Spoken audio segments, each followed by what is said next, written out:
Now, what are greenhouse gases? Greenhouse gases are those gases which which surround the earth globe at a distance within the atmosphere in such a way that when the sun's rays fall on the earth, it is able to allow the heat and the light to pass through. But when the rays reflect back into the atmosphere, the heat is not able to pass through this layer of the gases. So the gas layer is such that it is allowing the heat and the light from the sun to fall into the earth, but when it is reflected, the heat is getting somehow trapped into the earth's atmosphere, and that is why the earth's atmosphere is rising, the temperature of the earth is rising. Now this is our responsibility. So we have taken this earth from our ancestors in certain condition. So it is our moral obligation, it is our ethical obligation that we need to hand over the earth in either the same condition or in a better condition to our future generations. And we should not be the ones who are responsible for further damaging it, which unfortunately we are doing it right now. You will be surprised to know that the indoor air quality wherever we stay is worse by almost 8 to 10 times worse than the outdoor pollution or the outdoor air quality. Now this is surprising for many people. And by the way, 90% of the time we are indoors. When we say indoor, need not be in the house. We are in the house, we are in the office, we are in the bank, we are into some theater, we are into a mall. But on the road actually, we are very less, maybe 10%. So 90% of the time we are actually indoor, somewhere indoor. And that indoor air quality is actually worse than the outdoor air quality. And when we travel in car also. And this might come as a bigger surprise even for you, that the interior of a car, the air quality is worse by 50% than the outside pollution. More number of people worldwide have died because of the weather issues, because of the cyclone and natural disasters, than both the world wars put together. That is the number of people who have died during both the world wars and all the terrorist activities, because terrorism is one of the grave threat people say. So, but more than that, only in the last 10 years people have died because of the natural disasters.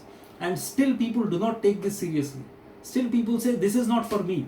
Global warming, theek hai. I mean, people do it for some corporate social responsibility, or it's a good fancy subject for some workshops and some kind of seminars and all that. But then this is a real threat. What else do you want? Now, when productivity is improved, that means the employee is able to give more output at his work. And when there is a more output, that means the company's profitability increases. So this is like an indirect and intangible way of getting economic benefit of a green building. Even health benefit. When the health of the employee improves, definitely then the medical bills will be reduced, and then medical claims will be reduced, and his absenteeism will be reduced, so he will be more available at the work. So these are all the intangible benefits of economic benefits of green building. Whatever green buildings have been constructed so far, they are done because the owner or the builder or the developer or the investor, they were conscious of their environmental duty, and they felt that yes, I should contribute something to it, and along with that I get benefits. Because the fact remains that a green building, it costs you somewhere around 5 to 15% more than a conventional building. The upfront cost is slightly higher. It is not lower, it is slightly higher. And if you make a proper platinum rating kind of a green building, then maybe it is even higher, because you have to have that specialized systems and all these things. Water saving is a social responsibility as well. It is more of a social responsibility only, because you are not living alone on this planet. You need to care for everyone else, and we have to see that everyone has equal share of the resources that are available. If only we take all the resources, then it is not fair. This is one of the criteria for certification of the green building. And all the green buildings, without exception, usually more than 50%, 50 to 70% of their lighting requirement is met through the natural lighting. And that is the best way, right? Natural lighting is free. I mean, sun doesn't charge. There is no charge on sun as of now, so far still. So why don't we use that? Why do we cover everything, close everything, and then switch on the lights? This is a crime from the energy perspective.